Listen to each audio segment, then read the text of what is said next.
All right, guys, today we're going to talk about the effect of what we call scale changes and translations on the different functions that we've learned about this year. So on linear, exponential, and quadratic functions. And so we're going to start by going back to the most simplified versions of these functions, and these are known as parent functions. So the linear parent function looks like this, y equals x. We'll talk about a here in a second. But the basic parent function is y equals x, because the only thing you have to have for linear is just an x. For exponential, the basic parent function looks like this, y equals a times b to the power of x. B is just your growth or decay factor being raised to that power of x. And finally, quadratic, the most basic parent function, all you really have to have in a quadratic is that x squared term. Okay, so we're going to start with these basic parent functions, and today we're going to explore first the effect of a scale change. So this parameter that I put in here, a, in front of each of these terms, this is known as the leading coefficient, and this has an effect on the scale of the graph. Okay, now you may notice that for a linear function, we normally use the letter m here for slope, but for today, to be consistent for all of our parent functions, we're going to use a. And so our first question today is this: how does a affect the parent function? So if I change a, what does it do to the graph? And so we're going to go to Desmos and we're going to explore that. So we're actually going to go over here to linear. You'll notice that I have the linear parent function right here, and I have a slider here. So what we're going to do is we're going to change the value of a and see how it affects the graph. So right now a is 1, so you can see we have a positive linear graph, and it's increasing by going up 1 over 1, up 1 over 1. Okay, so what happens if we change that and increase it to 2? Okay, so you may have noticed that the graph became steeper because now we're going up 2 for every 1 that we go on the x-axis. Okay, if we continue to increase the value of a, you'll notice that it continues to get steeper. Another way to describe this is to describe it as the graph stretching and getting closer to the y-axis. You'll notice as I continue to increase a, it will get steeper or stretch and get closer to the y-axis. Okay? Now, if we notice in the exponential function, a very similar thing will occur. Actually, the same thing will occur.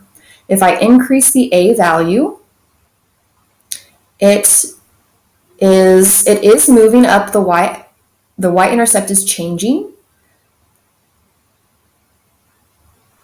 but the graph is also stretching and getting closer to that y-axis, just like it did with the linear. And then finally, in the quadratic function, changing the a value is going to make this graph steeper or narrower. And you can really see that it does look like we're stretching. Imagine putting your arms up and stretching. You're getting closer and closer to the y-axis here. Okay? All right, so that a value has a very similar effect on each of these functions. Okay, now we're going to go back to linear, and I'm going to set it back at a equals 1. This time we're going to see what happens when the a values become negative. Okay, so when the a values were positive, everything was increasing. So when the a values become negative, you'll notice that it switches around and is decreasing. Okay, and then as the a values become further and further from 0, that same pattern of stretching happens, getting steeper and steeper, but it's just decreasing at a steeper and steeper rate. Now, there's another thing I wanted to share with you. When you go from a positive slope, so when a is positive 1, to when a is negative 1,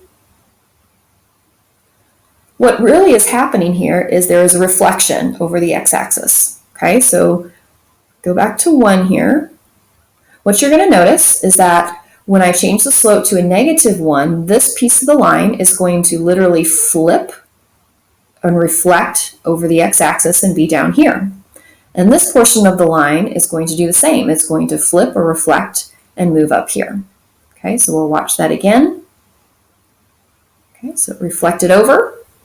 Okay, so that negative changes direction, and it's also a reflection. So if we go to the exponential graph, we go down to a equals 1 here, we can see that once we go to the negative, it becomes a decreasing graph, and the whole thing, the whole shape of the graph literally reflects over this x-axis. And again, as that a value becomes a negative number further from 0, it does kind of do that same sort of stretching. And then lastly, for the quadratic, same thing is true there. Here's a equals 1. When I make it a equals negative 1, it flips, reflects over the x-axis. And then as that negative value gets further from 0, that same stretching occurs and narrowing, and it becomes closer to the y-axis. All right, so the value of a has a very similar effect on each of these graphs. And so let's go back and kind of sum that up. So how did a affect the parent function? Well, when a was positive and increasing, the graph got steeper. Okay, or another way to describe it, especially with the quadratic, it got narrower. And that a value also caused it to stretch and get closer to the y-axis. When a became negative, the graph did a reflection or a flip over the x-axis. And as the negative values got further and further from 0, we saw this same stretching occur just on the negative side. It got closer and closer to the y-axis. The next thing we're going to explore is translations and their effect on the parent function. There's two types of translations we're going to look at. The first one is when you add a value, which we're going to call k, to the end or the outside of a function. Okay, so you'll notice we're back to our parent functions, which we discussed earlier. And this time, I did not write the a in front. So what you need to know is that means that the a is really just a 1. Okay, so we're going to set all of these a values to 1. So I didn't write it because you don't need to. And we're going to focus just on adding or subtracting different values of k to the end or the outside of each function. All right, so the question this time is, how does the k affect the function? So we're going to go back to Desmos, and we're going to start with our linear function. And this time you'll notice I have k for my slider. And as I increase k, let's see what happens to our graph.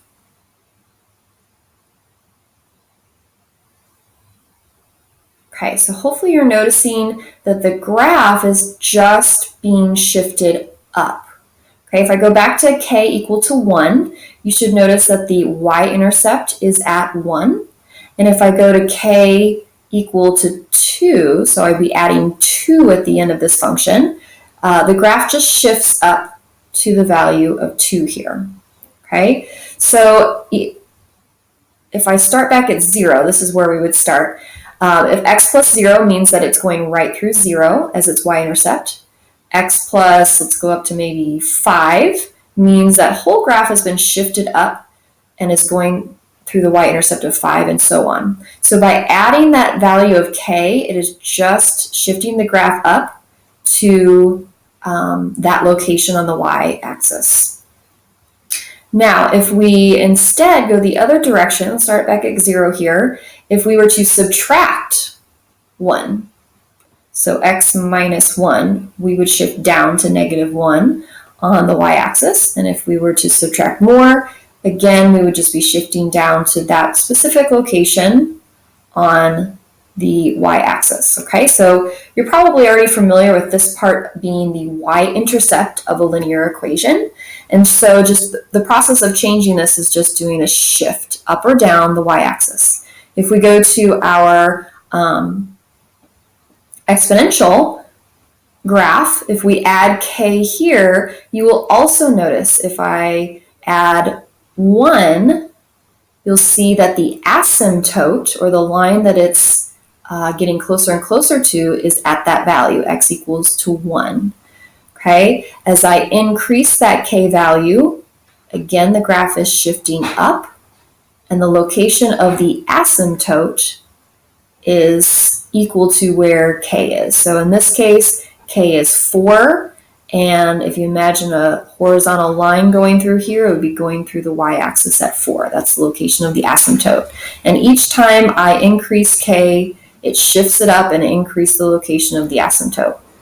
Likewise, if I were to subtract a value, so if k were negative, I would be shifting the asymptote down the y-axis and moving the whole graph with it. Okay, and finally our quadratic. Let's start with k equal to 0. You can see it's sitting on the origin here. Its y-intercept is 0. If we were to increase k, that y-intercept would just move up higher along the y-axis, and the whole graph would shift up. If k was negative, the graph would shift down. So k in every single graph is shifting it either up or down along the y-axis. So if we go back and sum this up, how does k affect the function? As the value of k increases, the graph shifts higher up the y-axis. As the value of k decreases or becomes negative, the graph shifts lower down the y-axis. Okay, so, and that's known as a translation, shifting in some direction, in this case up or down. That's a translation. So next we're going to look at a different type of translation. Okay, finally we're going to look at one more type of translation. This time we're going to apply a translation inside the function.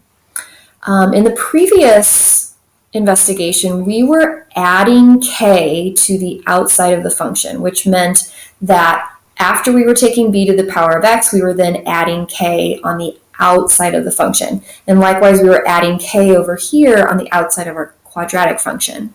When we add or subtract something inside the function, that means that this adding and subtracting occurs before, in this case, b is taken to that power. So we would add x and h, and then we would take b to that sum, to the power of that sum.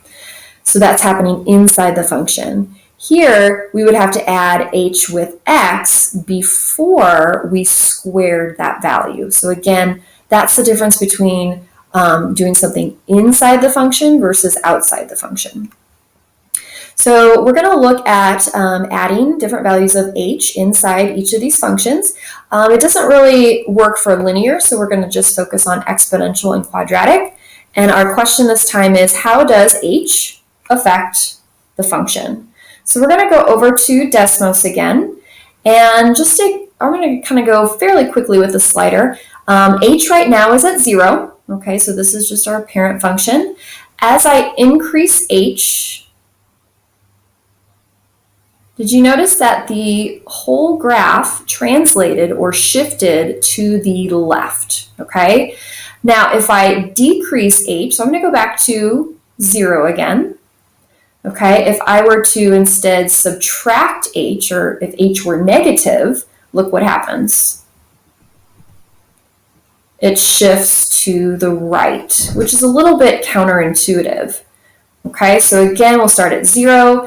If I were adding h, if h were positive, I'm going to slide or translate to the left. If h were a negative value, I would be sliding or moving my graph to the right. All right, now let's go and take a look at this in a quadratic. So if I'm adding h, and h is a positive value, let me put it at 0 to start with. Okay, so if I'm adding h, and h is positive, as I increase that value of h, just like with the exponential graph, it's moving it to the left. If I go back to 0 here, and instead, if my h is a negative value, or I'm subtracting h, it's going to move or shift it to the right. Okay, so changing h causes it to move left or right. So if we go back and kind of sum that up, we can see that when we added the h inside the function, it shifts the graph to the left, which is a bit opposite of what you would think. Normally we think addition goes to the right, but when we do it inside the function, it actually shifts it to the left. And when we subtracted h inside the function, or when h was negative, it shifted the graph to the right. Again, opposite of what you would think. Okay, so overall, when we add or subtract inside the function, we move left and right. All right, so all of this is bringing us to this new type of quadratic. Okay, this quadratic is written in what we call vertex form, and it looks like this: y equals a times x minus h squared plus k. And so you'll notice that the three different types of parameters that we looked at are all occurring in this vertex form. So to review, this value up front, the leading coefficient, our a value, this is what makes the graph wider or narrower. And if a is negative, the graph reflects down over the x-axis. So if this value, if it's a negative a, this quadratic is going to be upside down and in a frown. If it's a positive a, the quadratic is going to open up in a smile. Okay, then if we look, let's go to the k. If we add k to the very end or the outside of the function, this is going to cause it to shift up or down the y-axis. So we're moving up or down, okay? And then lastly, if we add or subtract h to the inside of the function, like we see here, it's going to shift the graph left and right. Okay, so let's take a look at an example. We're going to compare our parent function, y equals x squared, versus this quadratic function that's been written in vertex form and has undergone all these different changes. We've got a scale change and we've got two translations that have occurred. So first, let's think about our vertex here. So this graph has not been shifted up or down or left or right, because notice we are not adding or subtracting anything inside the function, nor are we adding or subtracting outside the function, which means that this vertex remains at 0, 0. Now in this one over here, our x is being subtracted by 1. Remember when we subtracted 1 inside the function? That actually moved the graph to the right. Okay, so this time, this vertex is going to be shifted to the right one. So this is going to become 1. And then this here, since we're adding 5 on the outside of the function, it's going to shift our graph up the y-axis 5 places. So here in the parent function, the y value had been 0. We're going to add 5 to that, and our vertex is going to be at 5. Okay, so our vertex is clearly right, is coming right from our h value here, or the opposite of our h value, and our k value here. All right, the last thing to look at is the leading coefficient. Here the leading coefficient is just 1, whereas here it is 3. So if by multiplying by 3 on the outside, is that going to make it this graph wider or narrower than y equals x squared? Well, since this increased from a 1 to a 3, it's going to make it narrower.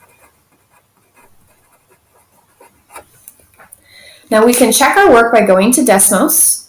If we go here, I've already typed in the parent function and our quadratic function in vertex form. You can see the parent function in red has a vertex at 0, 0. The blue quadratic in vertex form, we shifted to the right 1 and up 5, so our vertex is now at 1, 5.